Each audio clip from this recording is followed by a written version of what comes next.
Halo, nama saya Zakir Haris Abdullah. Saya akan menjelaskan tentang apa yang bisa saya simpulkan dari ketiga jurnal yang ada pada tugas UTS analisis proses bisnis. Jurnal yang pertama yang berjudul Metodologi Lean Six Sigma untuk mengoptimalkan ujian kerja dalam manajemen operasi. Jurnal dengan judul tersebut membahas integrasi prinsip Lean Six Sigma dan metodologi DMAIC untuk mengusulkan kerangka kerja Lean Six Sigma 4.0 baru dalam pengelolaan pemeriksaan kesehatan kerja. Studi ini mengungkapkan bahwa perubahan penyedia layanan kesehatan menyebabkan peningkatan signifikan dalam jumlah dan biaya pemeriksaan kesehatan kerja. Dengan menggunakan metodologi DMAIC, studi ini berhasil mengidentifikasi deviasi proses dan menerapkan tindakan korektif yang efektif.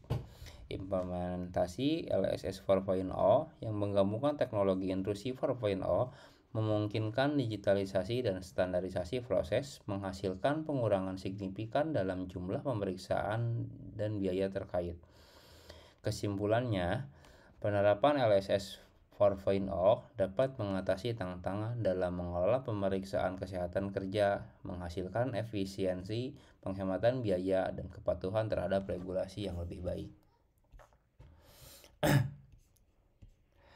Teknis pelaksanaan LSS mencakup 5 tahapan utama, yaitu define, measure, analisis, improve, dan control. Setiap tahapan ini berperan penting dalam mengidentifikasi masalah, mengumpulkan data, menemukan akar penyebab, menerapkan solusi, dan memastikan solusi tersebut tetap efektif melalui pemantauan berkelanjutan.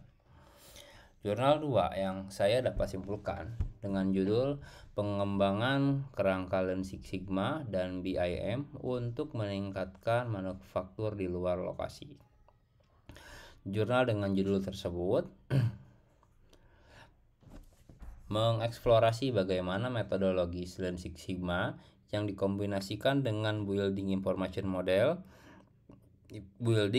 Modeling dapat meningkatkan pengiriman proyek di industri konstruksi. Studi ini fokus pada sebuah perusahaan konstruksi di Irlandia yang memproduksi rak pipa modular untuk industri farmasi. Integrasi LSS dan BIMA membantu mengidentifikasi dan mengeliminasi limbah yang tidak bernilai tambah, meningkatkan efisiensi dan berkelanjutan, serta menghasilkan penghematan biaya yang substansial. Dengan menggunakan skid modular yang dirancang melalui BIM, proses transportasi dan instalasi menjadi lebih mudah dan efisien. Implikasi praktis dari studi ini menunjukkan bahwa adopsi LSS dan BIM dapat diterapkan secara luas di industri konstruksi lainnya. Untuk mencapai manajemen proyek yang lebih baik, efisiensi, dan berkelanjutan,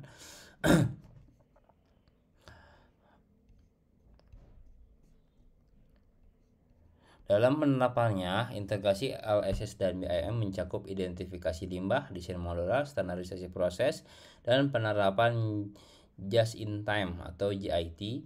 Langkah-langkah ini memastikan bahwa setiap aspek proses konstruksi dioptimalkan untuk efisiensi dan berkelanjutan.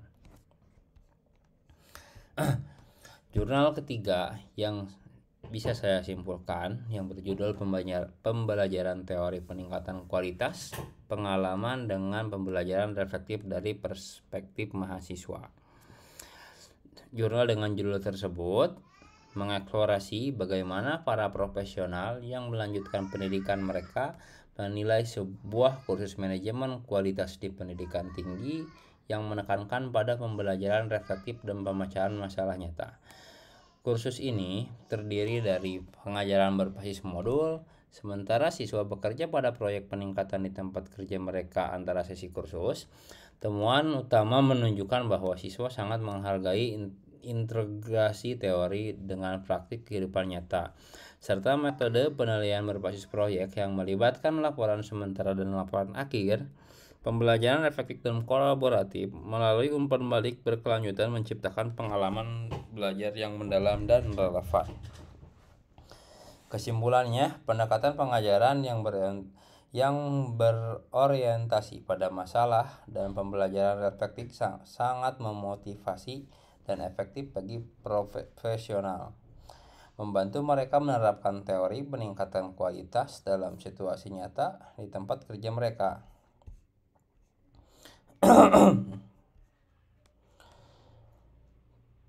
Dengan cara ini, siswa tidak hanya belajar teori tetapi juga bagaimana menerapkan dalam situasi nyata yang meningkatkan pemahaman dan keterampilan mereka secara keseluruhan.